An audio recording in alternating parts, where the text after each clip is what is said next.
Le 20 avril dernier, s'est tenu à Sciences Po un rassemblement qui a considérablement choqué les Français.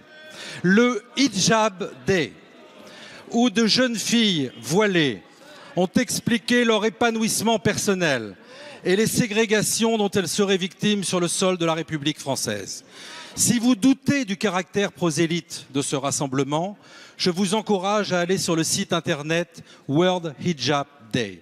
Monsieur le Premier ministre, votre gouvernement n'a pas réagi.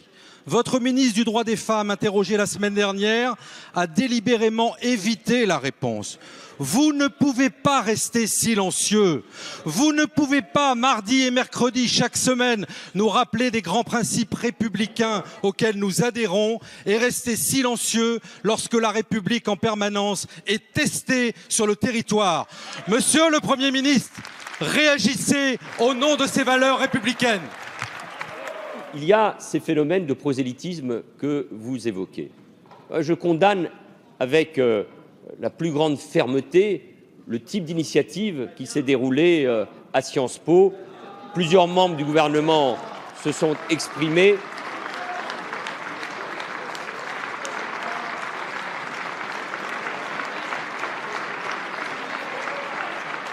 Plusieurs membres du gouvernement se sont exprimés. Initiative qui a rencontré d'ailleurs peu de succès. Mais nous devons être extrêmement attentifs, parce que vous avez souligné à juste titre combien derrière cela, et notamment derrière la question du voile, moi là-dessus, j'affirme une position. Elle peut m'être personnelle et je continuerai à l'affirmer, dans le respect évidemment de toutes les croyances.